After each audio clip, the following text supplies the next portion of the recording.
Olá pessoal, nesse vídeo nós vamos comentar um pouco sobre a questão do dolo, né? O dolo natural que permaneceu aí no nosso código, e permaneceu mesmo, e veja, de uma forma expressa, isso está dito na exposição de motivos e vem no texto.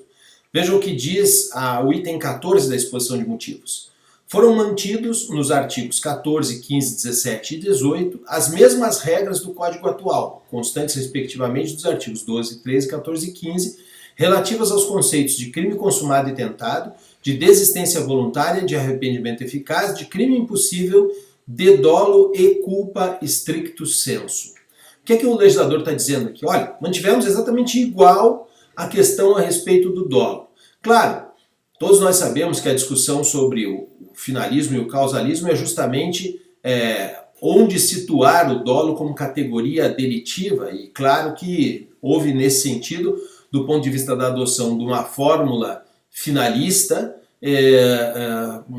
uma alteração. Mas veja, essa fórmula finalista que é comentada com o código passou a ser finalista, não é algo que possa ser identificado nas normas do ponto de vista do dolo. Onde está o dolo não está dito pelo código. Isso é uma discussão acadêmica, doutrinária, e portanto ela está fora da questão legislativa.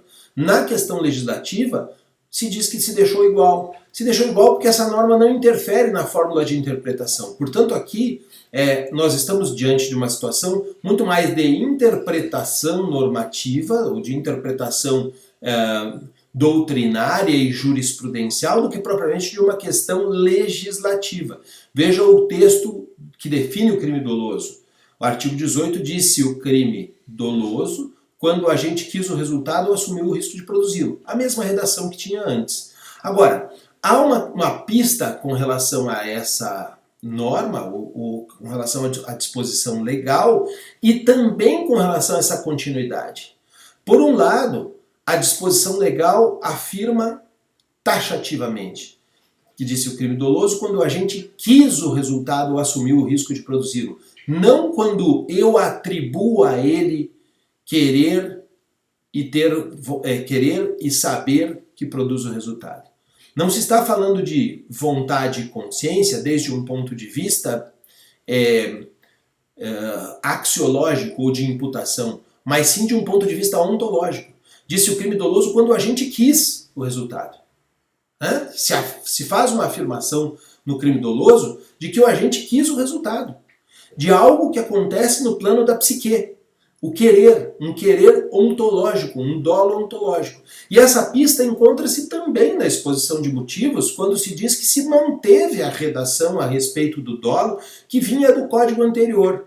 Mesmo que a gente interprete, desde um ponto de vista teórico, que a alteração da parte geral de 84 é para a adoção do finalismo e que essa é a perspectiva que o código está assumindo, o que se diz sobre o dolo se mantém o mesmo.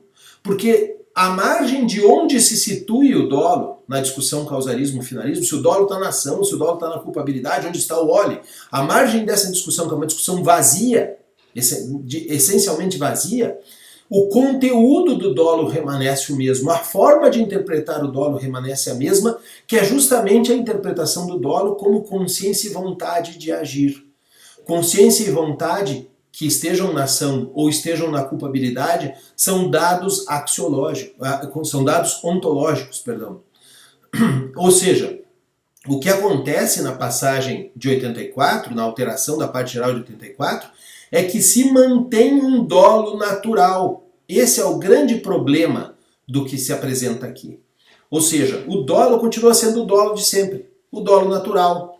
Um dolo imutável e que se encontra na cabeça do sujeito enquanto consciência e vontade de agir. E obviamente esse é um grande problema. Um problema porque se atribui algo por um passe de mágica. Se atribui responsabilidade fazendo uma afirmação perigosíssima. Uma afirmação de que o sujeito quis o resultado.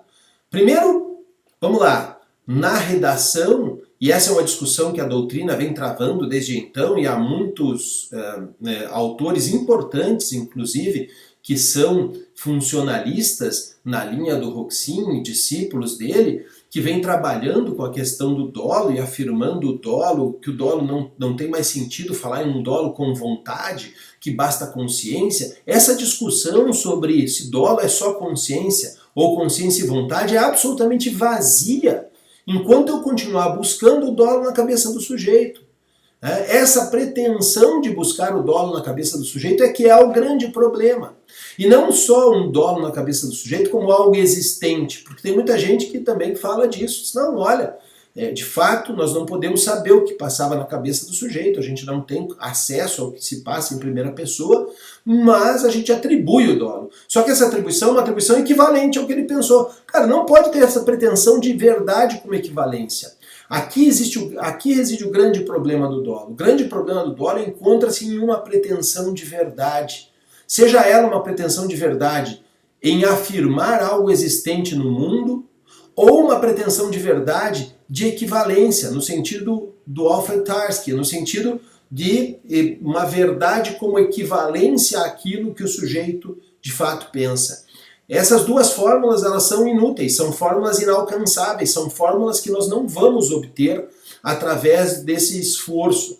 Tá? Então, é muito importante e é muito necessário que se afirme que a questão do dolo transcende a discussão sobre se dolo é consciência e vontade ou se dolo é só consciência. Porque seja uma coisa ou seja outra, a afirmação de um ser do dolo é que está errada.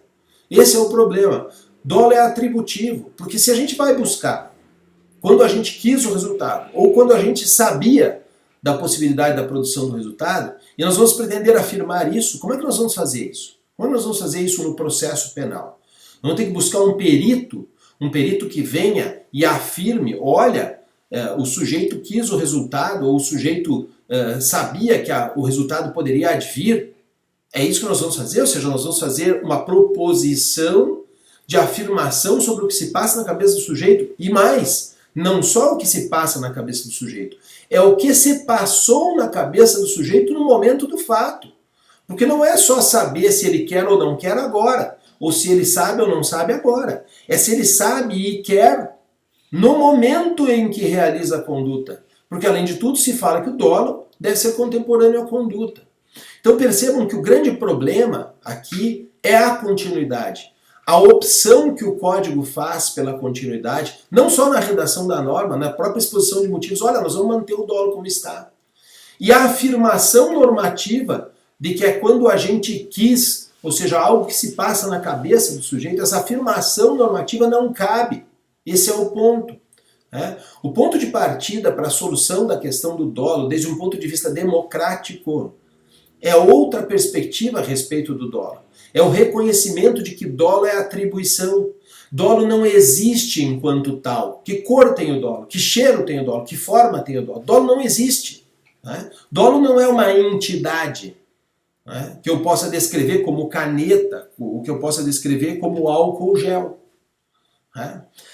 Dolo é algo que se atribui a uma conduta, é um atributo axiológico de uma conduta que é debatido pelas partes no processo e atribuído ao final pelo juiz, segundo fundamentos.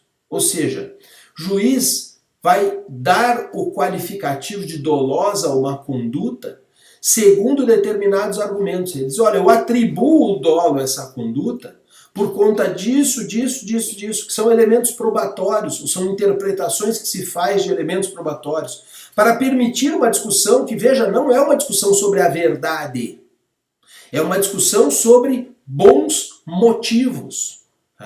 O juiz vai apresentar fundamentos, as partes que eventualmente não se conformem com a sentença do juiz recorrerão da sentença do juiz, apresentando elas próprias seus fundamentos, eventualmente contrários aos fundamentos do juiz. Outro, em contrapartida, aquele que se conformou vai defender os argumentos do juiz e vai se discutir pela força do melhor argumento o que cabe atribuir à conduta do réu e o que é mais justo. E veja que se trata de uma discussão do mais ou menos justo, que é uma discussão de ponderação. As coisas podem ser mais ou menos justas, Elas não precisam ser justas de um modo absoluto, não é como a verdade. A verdade, eu vou falar que uma verdade se contrapõe a uma falsidade. Aquilo que não é verdadeiro é falso. São estados categóricos. Enquanto se fala numa pretensão de justiça, em uma pretensão de ser mais justo que outro, ou seja, um equilíbrio, uma ponderação. A ponderação é possível a partir de critérios de pretensão de justiça e não de pretensão de verdade. Esse dolo encontra-se ancorado numa pretensão de verdade e que dá continuidade, percebam, entre o modelo do Código de 40 e o Código de 84. É mais uma mudança para não mudar nada, para não sair do mesmo lugar. Qual é esse lugar? Esse lugar é o da discussão de que eu atribuo alguma coisa a alguém frente à discussão de que eu digo que o sujeito agiu dolosamente. Eu faço uma afirmação sobre o ser psicológico do sujeito. A pergunta que cabe para a gente discutir isso é: esse ranço que permanece no código, no plano do dolo, a afirmação sobre algo que se passava na cabeça do sujeito, desde um ponto de vista categórico da verdade, tem origem em qual lição autoritária?